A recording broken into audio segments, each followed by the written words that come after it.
Who's your commander? Good luck. Equip. Move to combat. Resolves. Right. Now, before you attack Does me, anyone have an answer? well played. Good game. Hello everyone, my name is DJ, you're watching the Jumbo Commander YouTube channel, and there's big news in the world of Magic. Lurrus, the Dream Den, has been banned in Modern and Pioneer. This is added to the existing Legacy ban.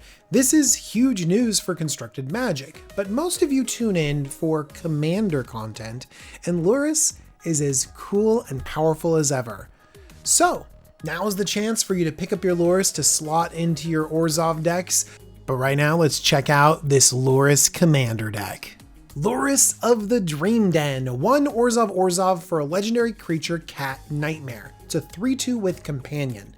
We're not running Lurrus as a companion, so we're not gonna really pay attention to that right now. We're gonna run it as our commander. Lurrus has lifelink and some great text. During each of your turns, you may cast 1 permanent spell with mana value 2 or less from your graveyard. This means we're going to want to pack this deck with a critical mass of permanents, CMC 2 or less. Now, you might think that those are not very impactful spells, but if you cast one of them every single turn and you know what to look for, you can have a really resilient, aggressive, and powerful deck. Let me explain by going in deeper for what are the best things to get back with Lurrus. I think some of the best things to get back are cards that kill your opponent's spells. So we've got cards that facilitate creature removal like Executioner's Capsule or Bounty Agent. We also have cards that take out artifacts and enchantments like Seal of Cleansing or Cathar's Commando. These effects can keep the board clean and keep you attacking. Of course, another card that's really great to get back are things that are bigger than they seem. I think the poster child for that effect is Serra Ascendant, a single white mana for reliably a 6/6 flying lifelinker. This is just an over-the-top creature in Commander because it wasn't designed for Commander, but it's a great thing to get back with Lurrus and just way bigger than it seems. There are a few other effects that are similar. Let's take a look at Null, Priest of Oblivion. Just a normal 2-drop, but it has kicker. And so you can cast it from your graveyard and then add that kicker cost in, allowing you to essentially play a 6-drop. The Null Priest brings something else back from your graveyard, which is great because it facilitates with a lot of the graveyard strategies that you already have. Similarly, we have Intrepid Adversary. You can cast this from your graveyard and sink a bunch of extra mana in this, creating a big anthem. We also have Vorpal Sword. This is really an 8-drop because it's not very impressive unless you can activate it and take people out of the game. Another impressive equipment is Lion Sash. This is brand new, and if you have a bunch of extra white mana, you can take out your opponent's graveyards and have a huge lion swinging at your opponents. Another way to interrupt your opponent's graveyard is with Dothi Voidwalker. So Dothi Voidwalker isn't just a 2-drop, it's a stepping stone into casting bigger spells from your opponents. I also like Blind Obedience, specifically the Extort mechanic, because what it does is it makes a lot of your little spells that you cast a little bit more relevant, giving you a little bit more reach. You know, Extort has me thinking that there are a lot of effects in Orzhov that can drain your opponents, especially if we have a lot of synergies about moving things in and out of the graveyard. I'm talking Aristocrats. Aristocrats makes a ton of sense because there's a lot of key pieces that are at the 2-drop slot.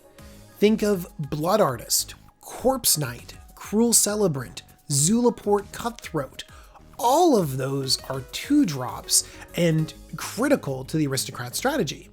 So just imagine having access to them that much more often with your Commander Lurrus.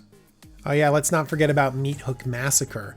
That's a board wipe from your hand, but if it ever ends up in the graveyard, you can just play it for that draining effect. Oh, so good. One thing to note is that you can't board wipe from the graveyard with Meathook Massacre because you have to pay the X as you're casting it. It's not like a kicker or an additional payment that you get to cheat around Lurrus's effect. Now, this is already a great strategy. Hit the board hard and fast, deal a bunch of damage, have a bunch of resiliency and flexibility, and then drain people out the rest of the way. But sometimes you just don't have enough oomph to be able to kill the entire board with little pingers here and there, with drains from your Blood Artist. That's why I think that you need a combo backup, just to make sure that this deck is truly powerful. And there's some combos that slot in perfectly with Lurrus. Leonin Relic Warder and Animate Dead, or Dance of the Dead or something similar. See, what happens is that you play Animate Dead on Leonin Relic Warder. It brings it on the battlefield, and the Relic Warder can take out an enchantment or artifact. It's going to blink that Animate Dead out of existence. As soon as that Animate Dead is gone, there's nothing keeping that Leonin Relic Warder on the battlefield anymore. So it goes and dies straight to the graveyard. And then suddenly your Animate Dead poofs back into existence, and it can target whatever you want in your graveyard. There's a Leonic Relic Warder in there, bringing it back onto the battlefield. So any card that will benefit from your Leonin Relic Warder going in and out and in and out of your graveyard is going to take out the table because you've established this loop. And so this is particularly powerful, not just as this 2-card combo, but because you have a deck built around getting things into the graveyard, and you can cast many of these things from the graveyard anyways with Lurrus. Both of these are 2 CMC or less, so there's more access to this combo in this deck. There's some other ones too. A similar combo is Kaio's Ghost Form and Phyrexian Altar with your commander Lurrus. Kaia's Ghost Form is a single black mana. Enchant a creature or planeswalker you control. When enchanted permanent dies or is put into exile, return that card to the battlefield under your control. Now you'd think that this is great protection for your commander, which it can be, but it's also a pretty strong combo enabler. All right, let's enchant our Lurrus with Kaia's Ghost Form. Then we're going to sacrifice that Lurrus to the Phyrexian Altar, adding a black to our mana pool. Now, Lurrus is in the graveyard, so is Kaia's Ghost Form, but Kaia's Ghost Form says, hang on. The enchanted creature has died, so please return that Lurrus back to the battlefield. Lurrus comes back, and then you have this wonderful ability to be casting any permanent from your graveyard.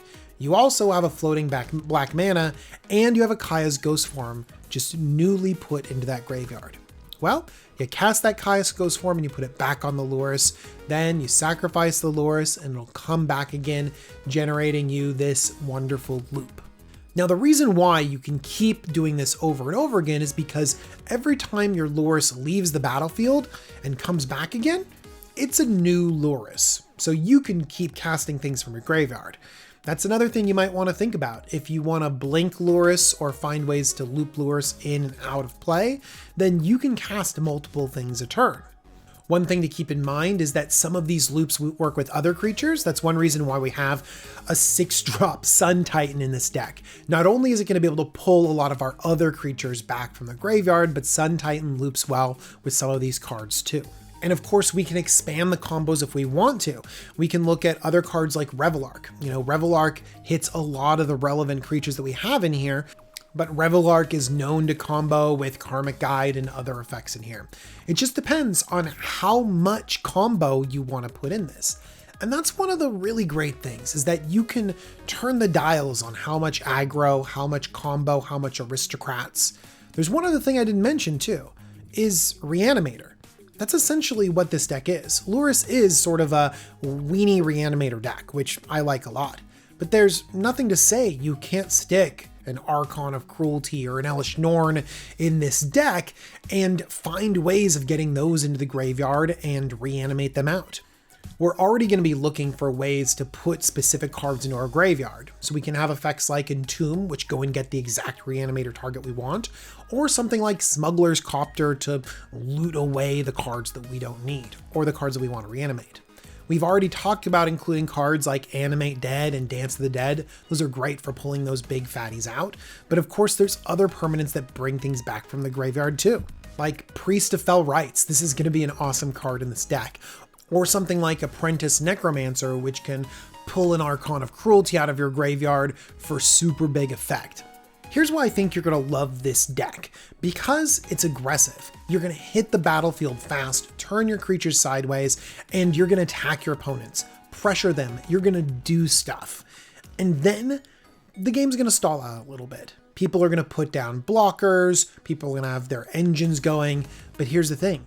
you're not done, because a lot of your cards are super flexible. They can adapt and be good in the early game and mid to late game. You also have staying power. Because of Lurrus on the battlefield, you can just keep casting your cards over and over and over again. Or you're reanimating something huge that people have to respect. Speaking of respect, they can't just leave you around forever because you have combo wins built into this deck. I'll tell you what, Lurrus the Dream Den builds its own engine. There's so much redundancy and value built into this deck, you are gonna love it. All right, everyone, thank you so much for joining me for this deck tech. Tell me in the comments down below, what is your favorite card to get back with Lurrus? Hopefully one of the cards I didn't mention already.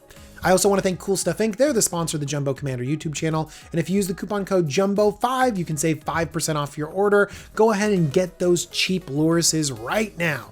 Or wait for the price to go down. A few days. Get those cheap Lurruses in a few days.